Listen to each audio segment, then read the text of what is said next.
Welcome to Unsolved Historical Mysteries. Who was the Black Death's Grim Reaper?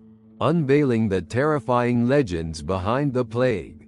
The Black Death was one of the most devastating pandemics in human history, lasting from 1347 to 1351, and killing an estimated 30 to 60% of Europe's population. This rapid and terrifying plague reshaped medieval Europe, and remains a symbol of death and destruction.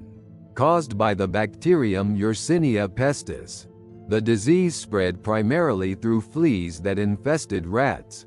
In the dense cities of medieval Europe, rats thrived, enabling the plague to spread rapidly. But how did this catastrophe begin? Historians believe the Black Death originated in Asia, likely China, and traveled westward along the Silk Road, a vital trade route linking the East and Europe. Infected merchants, soldiers, and traders unknowingly carried the plague from region to region. The disease first reached Europe through the Black Sea port city of Kaffa, where a siege by the Mongols may have introduced the deadly bacteria.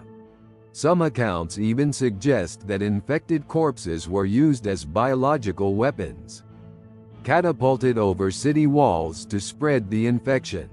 However it started, the result was the same. The disease quickly spread from one port to the next, infecting communities all across Europe. By 1347, the Black Death had arrived in Sicily, and quickly spread to Italy's mainland. From there, it moved with deadly efficiency, reaching France, Spain, and England within months. By 1348, the plague was ravaging the British Isles, and it continued northward and eastward, eventually affecting almost all of Europe. This spread was aided by fleeing travelers, who unknowingly carried the infection to new locations, ensuring that the plague reached virtually every corner of the continent. Infected cities saw entire neighborhoods fall silent. People would sicken, die, and be left in the streets as fear grew and survivors fled, often taking the disease with them. In response, authorities implemented the first primitive quarantines, attempting to keep the sick isolated. But they had little understanding of how the plague spread and limited success in containing it. Medieval medicine was unprepared to address the horrors of the plague. With no understanding of bacteria, most physicians believed in ancient theories that disease resulted from imbalances in the body or bad air. Treatments ranged from bloodletting to ineffective herbal remedies. Religious beliefs and superstitions also spread alongside the disease. Some saw the Black Death as divine punishment, which led to acts of extreme penitence, like the self-flagellating processions of the flagellants. Others blamed marginalized groups, especially Jewish communities, leading to brutal attacks and persecution. The symptoms of the plague were horrifying. The most common form, bubonic plague, began with painful swellings or buboes in the lymph nodes, usually in the groin, armpits, or neck. Fever, chills, and intense pain followed. In some cases, the infection entered the bloodstream, leading to a form called septicemic plague, causing darkening of the skin. This symptom is likely what inspired the term Black Death. In pneumonic cases, the infection spread to the lungs, causing violent coughing and making this form highly contagious. As corpses piled up, towns struggled to cope, digging mass graves to bury the overwhelming dead. Entire villages were wiped out, and in some cases, survivors were too few to bury the deceased. Communities, economies, and families were destroyed. As Europe struggled to comprehend the full scale of the devastation, the Black Death reshaped Europe, leading to labor shortages, economic shifts, and religious upheaval. It also left a cultural mark, inspiring a lasting fascination with death and the grim symbols associated with it. Today, The Black Death is remembered not only for its deadly impact, but also for the mysteries and myths that arose in its wake. Haunting Europe for generations, the spread of the Black Death across Europe was swift and relentless, leaving hardly any region untouched. From its entry point in Sicily in 1347, the plague spread throughout the Mediterranean and quickly reached mainland Europe.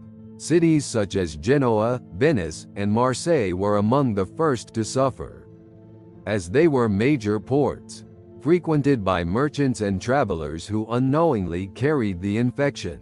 Within months, the disease spread inland, following trade routes and affecting every major European region. The speed of the plague's spread was largely due to Europe's poor sanitation and crowded living conditions, especially in urban areas. Fleas carrying the plague bacteria infested the rats that were common in these settings, especially where waste and refuse accumulated. Because medieval cities were so densely populated, once the disease took hold, it quickly spread through households and neighborhoods, infecting entire communities in a matter of days.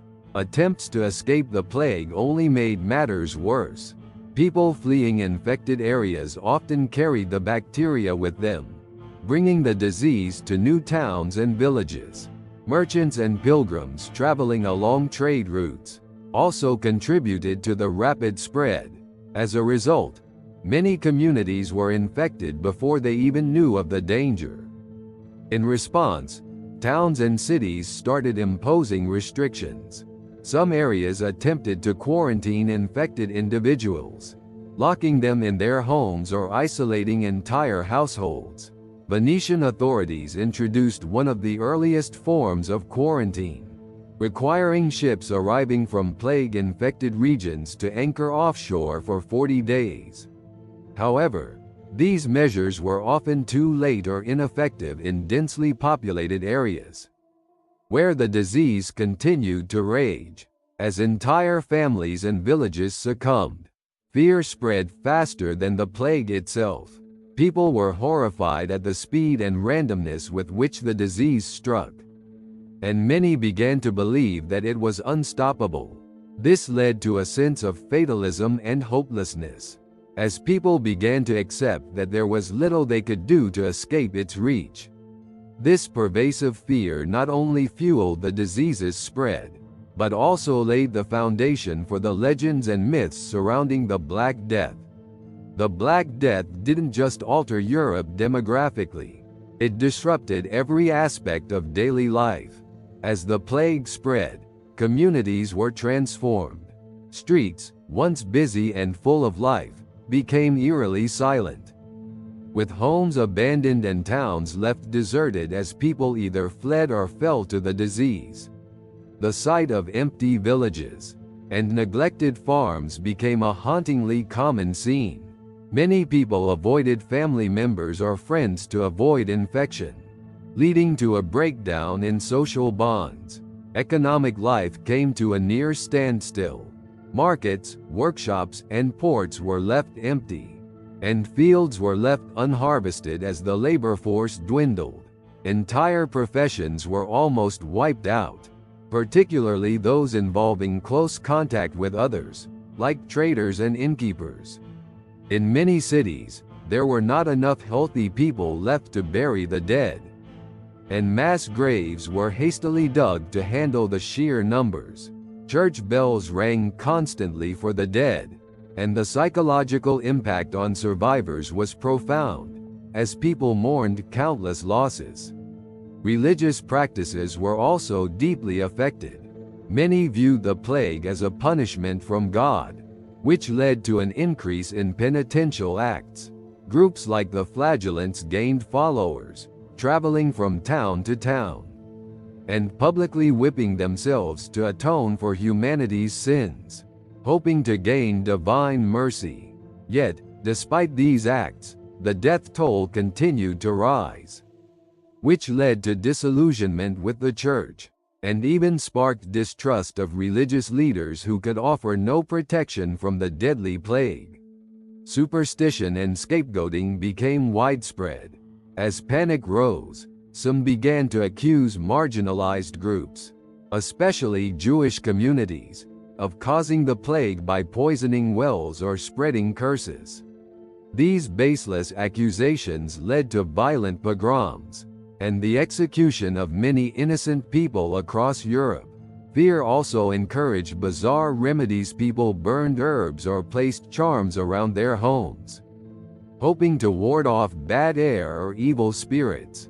Despite their efforts, however, no cure or remedy proved effective against the Black Death, and these futile attempts only reinforced the helplessness that gripped society. In short, the Black Death left daily life in chaos, breaking down communities and leaving people to face a terrifying new reality. The pandemic reshaped medieval Europe in ways that would impact culture, economy, and faith for centuries to come. As the Black Death ravaged Europe, a terrifying symbol emerged: the Grim Reaper. This image of a hooded, skeletal figure, wielding a scythe, became a haunting representation of death itself, stalking the land and claiming lives with merciless efficiency. But where did this frightening image come from? The concept of the Grim Reaper has roots in earlier representations of death from various cultures. In ancient Greece, for example, the god Thanatos symbolized death, while in Norse mythology, the goddess Hel ruled over the dead.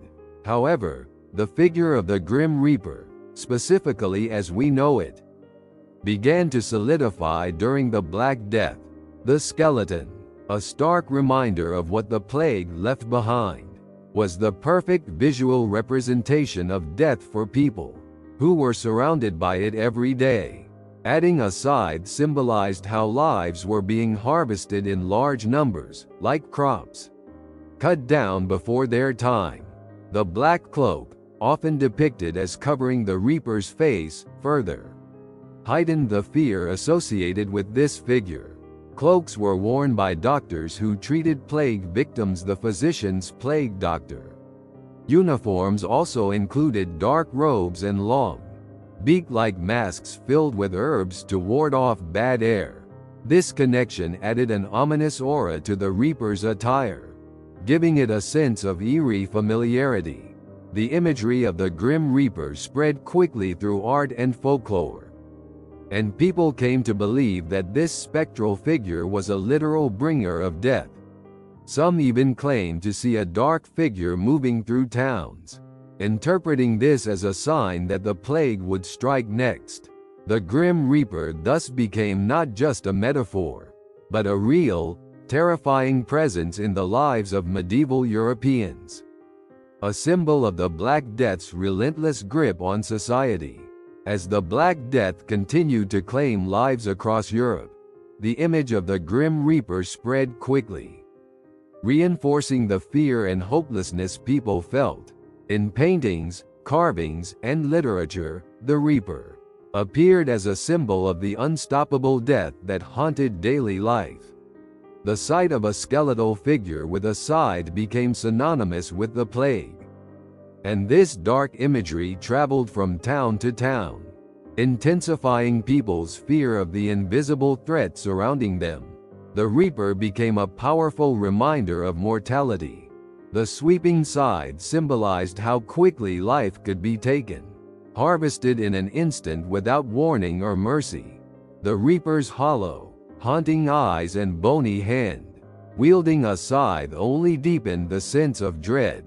In many depictions, he wore a dark cloak that concealed his face, making him appear as a faceless, inevitable force, capable of arriving at anyone's door without reason or explanation.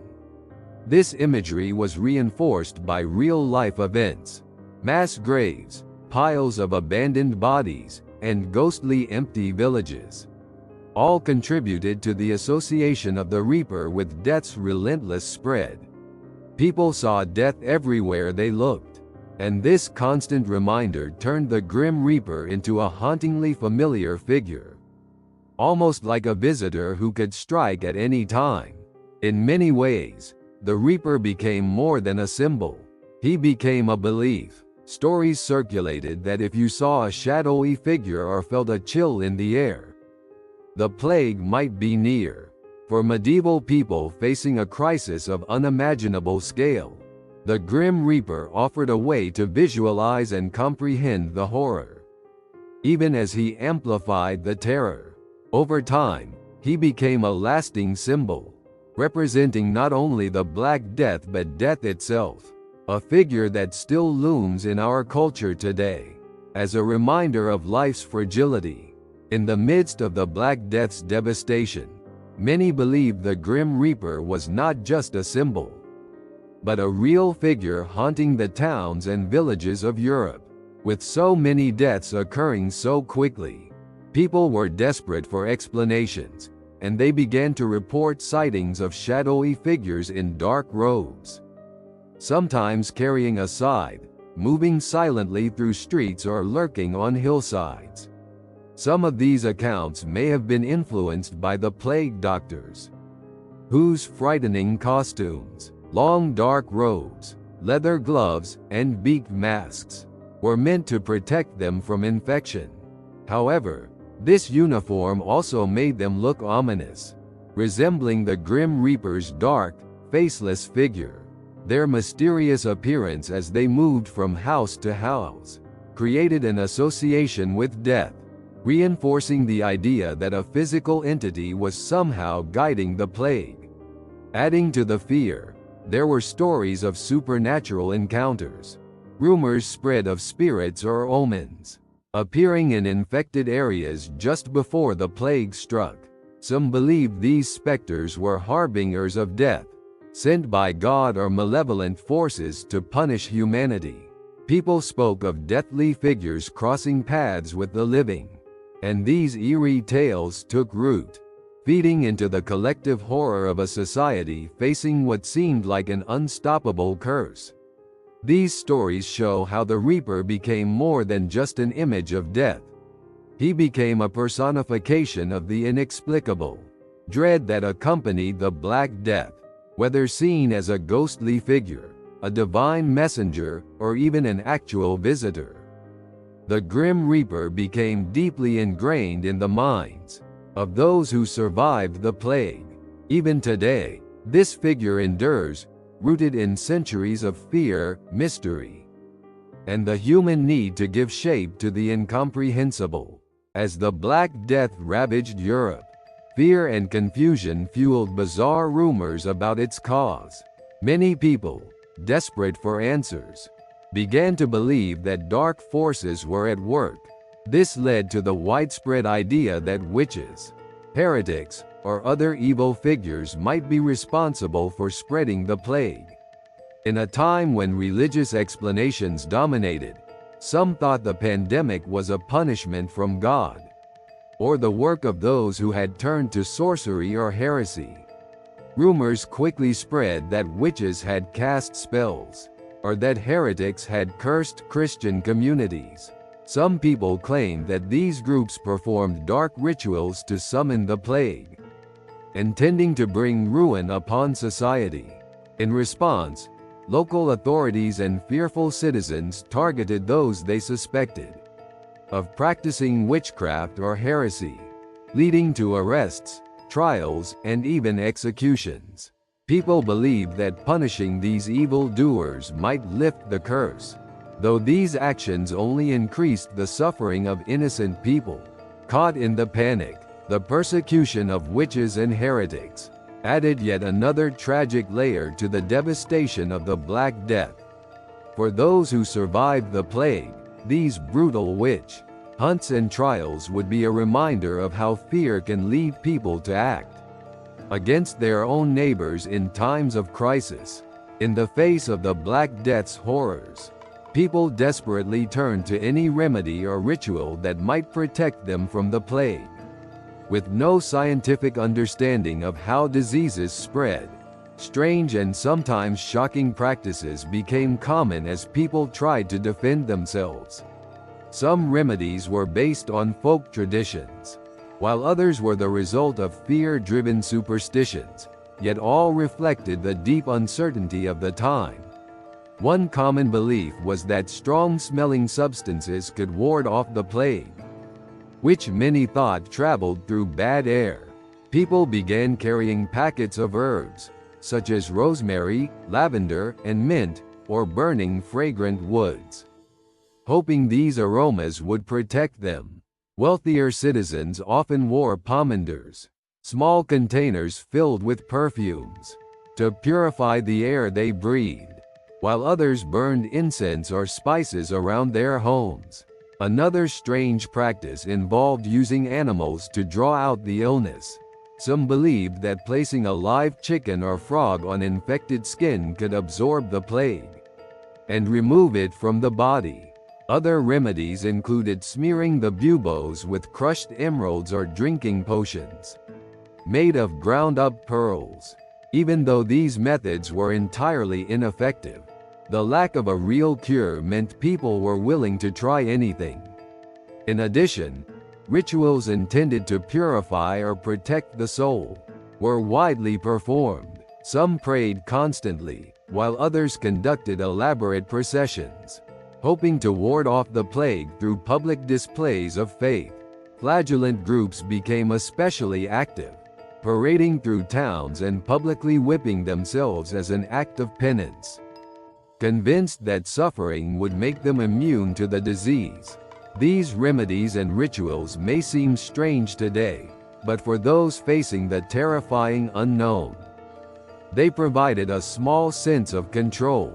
In the end, none of these methods could prevent the spread of the Black Death, but they highlight the lengths people would go to in their desperate fight against an invisible, deadly enemy. The terrifying speed and scale of the Black Death led many to question if it was more than just a disease. Rumors began to spread that the plague was actually a curse or punishment brought on by foreign lands or supernatural forces.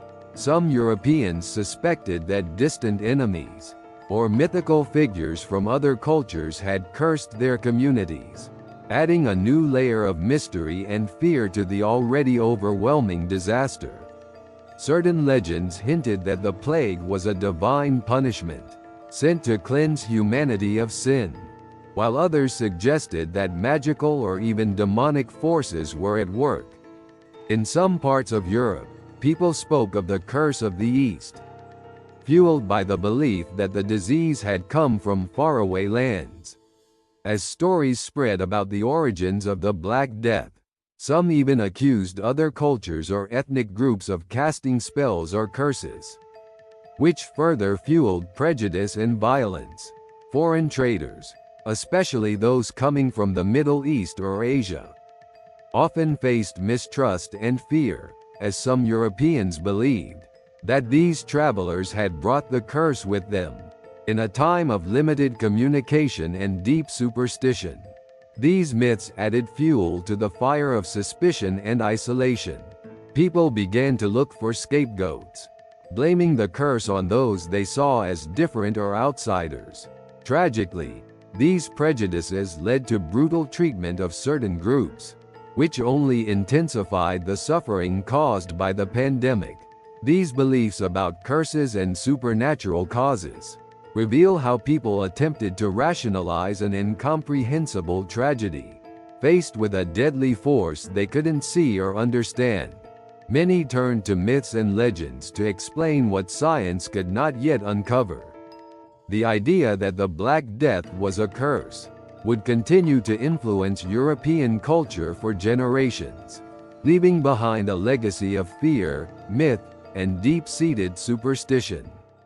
During the Black Death, treatments were often based on medieval medical theories and beliefs that had little scientific basis. Without any understanding of bacteria or viruses, doctors and healers tried various methods to treat the plague, but these efforts were mostly ineffective or even harmful.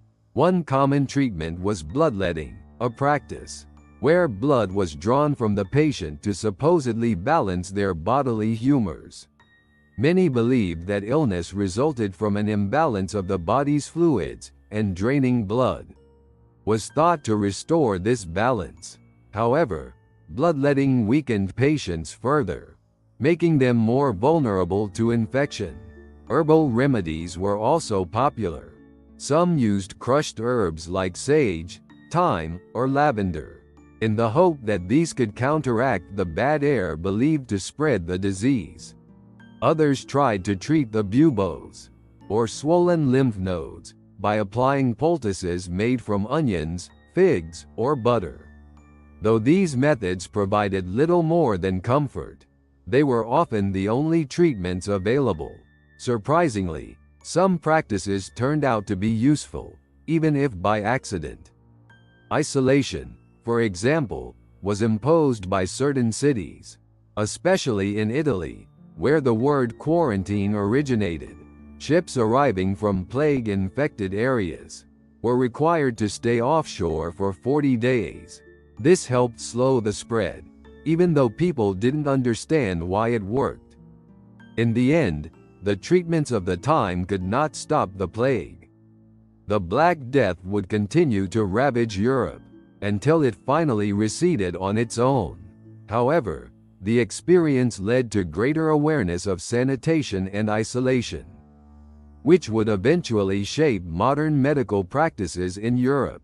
Amid the devastation of the Black Death, a few miraculous survival stories emerged, inspiring hope and curiosity. Most people who contracted the plague faced certain death, yet some seemed to recover against all odds. These cases were rare, but they became legends in their own right, offering a sense of mystery about why certain individuals survived. Some survivors credited their recovery to specific remedies or protective charms. For example, a few people who survived insisted they owed their lives to herbs like garlic or angelica, which they had used to ward off bad air. Others swore by religious relics, believing that their faith and the protective power of sacred objects had shielded them. Though these remedies may not have had any real effect, they provided survivors with a sense of control over their fate.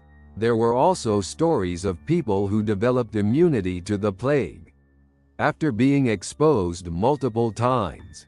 Some historians speculate that these individuals may have possessed natural resistance to the bacteria, which allowed them to fight off the infection. Interestingly, this idea of immunity gained scientific support centuries later, when researchers discovered that certain genetic mutations made some people less susceptible to plague and other diseases. Survivors of the Black Death faced a changed world. Those who had escaped death found themselves in communities where entire families, friends, and neighbors had been lost. But these survivors were often respected and admired, and their stories contributed to the myths and legends that surround the Black Death even today. For the medieval world, these remarkable survival tales were a glimmer of hope in a dark era, hinting at a hidden strength that some believed was a gift from God or fate. The Black Death left a profound impact on European medicine and society, changing perspectives and practices for generations. The devastating loss of life revealed the limitations of medieval medical knowledge, prompting societies to rethink their approaches to health and disease. In response, cities began adopting more organized public health measures, such as sanitation programs and quarantine protocols, in an attempt to prevent future outbreaks. One of the most lasting impacts of the Black Death was the development of quarantine practices. Italian cities like Venice pioneered the idea of isolating travelers and ships from infected areas, a practice that proved effective despite limited understanding of infection. This idea of isolating the sick to prevent the spread of disease laid the foundation for modern quarantine methods still used today. Socially, the Black Death reshaped Europe's class structure. With a significant portion of the labor force lost to the plague, the remaining workers gained leverage, leading to higher wages and better working conditions. In many places, peasants and lower-class workers experienced increased social mobility as they took on roles left vacant by the deceased, causing shifts in economic power and influence. Religiously, the Black Death challenged the authority of the Church, as many people questioned why God would allow such suffering. This shift contributed to a growing skepticism that later paved the way for movements like the Reformation. The idea that the plague was a form of divine punishment also influenced art, literature, and philosophy, giving rise to themes of mortality, fate, and the fragility of human life. In the end, the Black Death's legacy is a reminder of both the resilience and vulnerability of human society. It forced changes in medicine, economics, and faith, laying the groundwork for the modern world, and continuing to influence how we respond to pandemics and crises. The terrifying image of the Grim Reaper became deeply embedded in European art and culture. During and after the Black Death, artists, writers, and storytellers of the time used the figure of the Grim Reaper to represent the constant presence of death, a presence that had been all too real during the plague years. This skeletal figure with a scythe became a lasting symbol of mortality, appearing in everything from religious paintings to folk tales. In art, the Grim Reaper was often depicted harvesting lives, emphasizing the plague's sudden and indiscriminate nature. Medieval and Renaissance paintings began to feature images of danse macabre, or the dance of death, where people from all walks of life, nobles, peasants, clergy, and even kings, were shown dancing with skeletons or the Reaper himself. This reminded viewers that death spared no one, and that all were equal in its presence. These scenes became especially popular as a way to help society cope with the trauma and loss of the Black Death. Over time, the Grim Reaper's image evolved, taking on new meanings but retaining its original associations with death and the inevitability of mortality. The Reaper became a cultural reminder of the fleeting nature of life and the importance of moral and spiritual preparedness. Even centuries later, during times of plague and war, this figure would reappear in art and literature as a haunting, yet strangely familiar symbol. The Grim Reaper has since become an enduring figure in Western culture, appearing in countless forms, from classic literature to modern movies and Halloween costumes. His image, rooted in the Black Death, serves as both a warning and a symbol of resilience, reminding each generation of the hardships that humanity has faced and overcome. The figure of the Grim Reaper quickly took root in European folklore, becoming a character woven into tales and legends, seen as a spirit that guided souls from the world of the living to the afterlife. The Reaper was sometimes feared, sometimes respected, and always mysterious. This skeletal figure in a dark cloak represented the ultimate unknown, death itself. In many folk stories, the Grim Reaper was portrayed as a neutral figure, carrying out a necessary task. Some tales described him as compassionate, gently guiding souls onward, while others depicted him as cold and detached. People believed the Reaper had a schedule to keep, and would arrive only when it was truly someone's time to die. This belief offered comfort to those who wanted to think of death as a natural part of life, rather than a random, frightening occurrence. One interesting aspect of Grim Reaper folklore is the idea that certain people could bargain with death. Folktales tell of those who managed to outwit or delay the Reaper, either by completing a final wish or promising to do good deeds. These stories often carried moral lessons, emphasizing the value of life and the importance of making the most of one's time. Over the centuries, the Reaper's image evolved, but he remained a popular character in stories across Europe. In some regions, he was thought to be a silent observer at funerals, watching to make sure that souls safely crossed to the other side. This role solidified his image as a guardian of the afterlife, rather than just a harbinger of doom.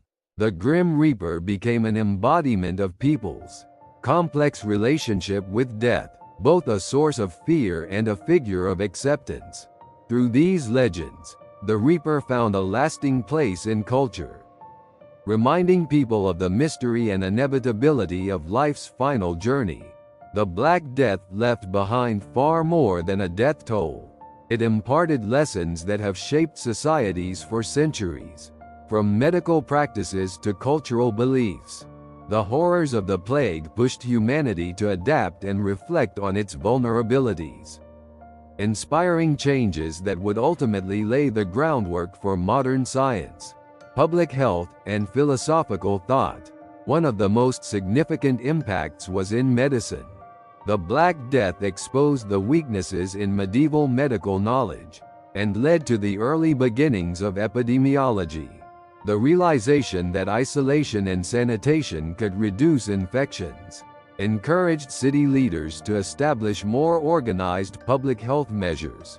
Over time, these would develop into the foundations of quarantine practices and hygiene standards used today. In this way, the tragedy of the Black Death directly contributed to advances in medicine that continue to protect lives.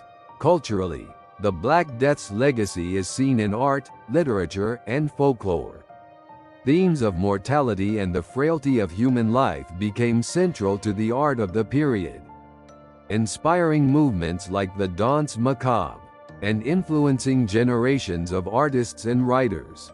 These themes also encouraged a more philosophical view of death, fostering acceptance and a deeper understanding of human mortality. This focus on the transience of life has remained a powerful motif throughout Western culture, influencing everything from poetry to popular media. Lastly, the Black Death taught a lesson in resilience.